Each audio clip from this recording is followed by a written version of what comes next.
فقري بتعمي لمسكن وش خمزة تصبغ خنارة نايلة مع السيف اللي ايو بتعمي دسني فقري بتعمي دسلكا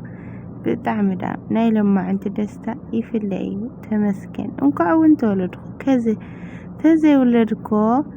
زودي اهم ولدكو وينيرا اوش سلام ناي كان عليك هذا تلتخامين اخم دحناتكم همي غنكم همي سنبتكم أنا سلام أملاخي مسكن ببناكم وسلامكم بزح ترفيا للي همي خوالكم همي يمشكم أنا سلامي بدقامي اكزابير أملاخي مسكن أنا بيتا سونا إلو ما عندي فيديونا داليك سي أملخون لو مالتيو بمجمرة نزا چانالي حدث تلخونكم سبسكرايب نونغار بيتا سويخونو مالتيو ቤተሰብ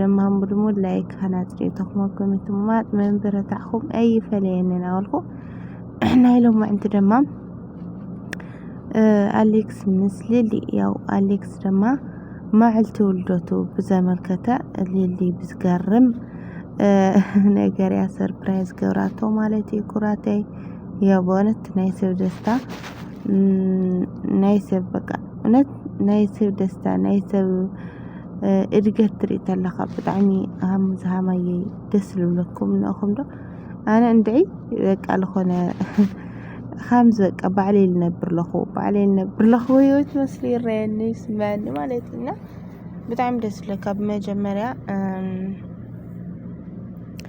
ዓሚ ናይ ዓሚ ዘክረ ለኾነ ዓሚ ናይ አሌክስ ልደት ማልቲ ኣብ ጭቅጭቅ እዮም ነውሮን ክልቲኦም ማለትና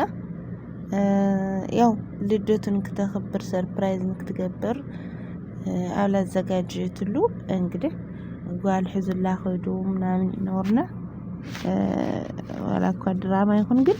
ሕሱስ ለለልኾነ ለጥለ ነገር ነውርት ሸው ማለት ይላ ናይ ለምግን ፍሊ ለብሎ በጣም ደስ ብለካ ዋ ብስሩ ሙዚቀኛታት አምጻውን ሰርፕራይዝ ያገብራቶ ማለት እዩ አደስታት ያና ተخيلካ حق مالتي بيت فتاتي الناسي لنفتو سبت لوددي ولقال زي قد ودت راح كي خونا سربرايز لقبر بيت سقطان تا اسمي فنجي اسس لنا خونا ود كي خونا بيتشا سربرايز لقبر ولا تون مقبار يلمدنا مالتي بحقنا ያው ካውደገንትና አምጪያ በሙዚቃ ከራ ሰርፕራይዝ ገበር አደስታት አማለቲ ቤተሰብ አማልቱ ልደት ለዛም ትኮንተሎ በጣም ይጽቡ ማልትኻ በቃ ወላ ዓመትካ ፍሽክታል ወዝሖ ዓመት እና ቋዕዶ ወለድካ ማለት ነው አም ህፃን በሐቅ ቤተሰብ እና በተለይ አብ ተወለድናሉ እሺ ካብዝ ሕዚ ወለድና ያው حنا عامتنا يقرسنا كاولاو لاستوسنا يلي بيتسم ازنا حز تولد ግን ማለት ውሽ ቦነት ዕድለኛ እዚ ሕዝ ለትውልድ አንጻርቲ ለለናዮ ሁነታት በአንጻሩ ማለት እና ስለለናዮ ሁነታት ከዋላ በጣም ግሪው ወለይ ግቦም ነገር ናረዩ በጣም ይለጽለካ ግን እዚ ብዙታት ተለኻለለ በቃት ዘመናት ቀየራ بك كاب حدا ورح جمرس بك أنا ولا حدا عمت قلت عمت 3 عمت 4 عمت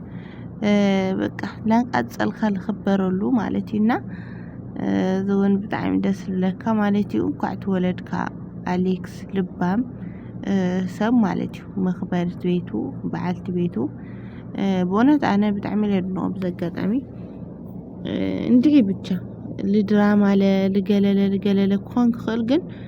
أنا كيدنا هو أحلفك أقول نقرم أتحسسوا إفلي بنقراتنا لنا እንኳን ተወለድካይ ግበካይ ወኑ ሃልቲ ማለት እንግዲህ ልባም ሰቤቲ ካብ ልባም ሰቤቲ ጀርባ ለለ ጀግና ደሆነ ሰአይ እንሆ ማለት እዩ እና አሉ ግዴታሳ ናቱ ጥንካሬ በቃ ናቱ እውነት ቤተሰብ እስኻ ትጉብዝ በቃ ጽቦ ነገር ትሰርሕ ገዛኻ ትዕንብብ ለዓልኻ ትዕንብብ ትኮይንካ ግዴታ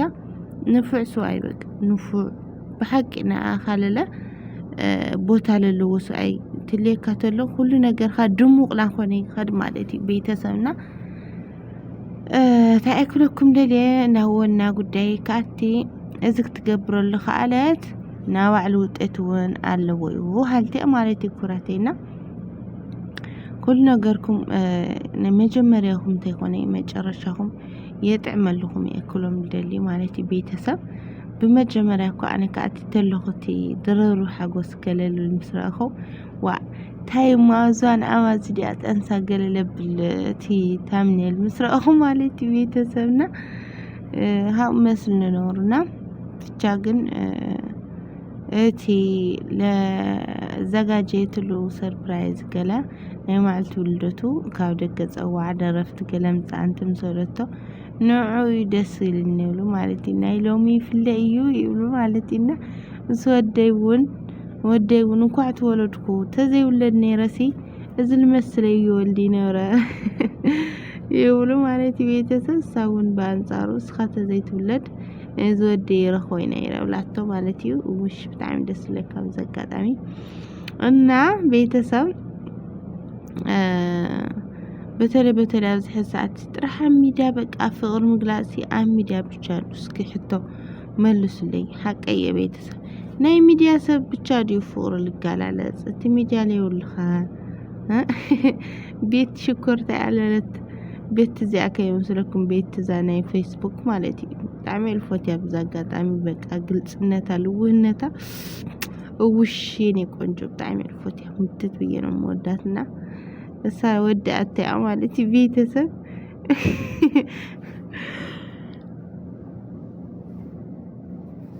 ሕደጉ ተጋሩ ፍቅርሃውና ሕደጉ ይፎትወክ ያፍቅረክ ወሉላ ወዳት ያሳና ፍቅር ማውን ይልመድኩም ማለት ሃምዞ ሚትበራት ዋ ፍቅርን ማው ግዴታ ይትበር እንኳን አይሕልየካይ ሃዊ ሐቀየ ፍቅርን ግላጽ ግዴታ ናይ ሚዲያ ሰብ እንኳን አይሕልየካ ግዴታ ይትበር እንኳን አይሕልየካ ግዴታ ትክተከር ግዴታ በቃ ፌስቡከር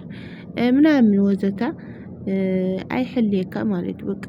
ፍቅር ትገልጽ ፍቅር አማንም ሰዓት አማንም ጊዜ አማንም ደቂቃ ሰከንድ በቃ አደለኸየ ቦታ ትገልጾ ትንትኖ በቃ በአካል ይሁን በስልክ ይሁን በቃ ገዳቢ ላይ ብልኻስ ገዳቢ ዓቃቢ ቀናሲ ወሰኽለ ይውሉ በቃ ባልኻ ትገብሮ ነገሪ ማለትና ካብለለኹም ሃምጎር አወዳት በተለይ ሕቡሽ ማለት እዩ ሐቀየ እና ሃሚል ሞድኩም ማለት እና ያው በድጋሚ አሌክሶ ቋት ወለድካ ማለት ቋት ወለድካ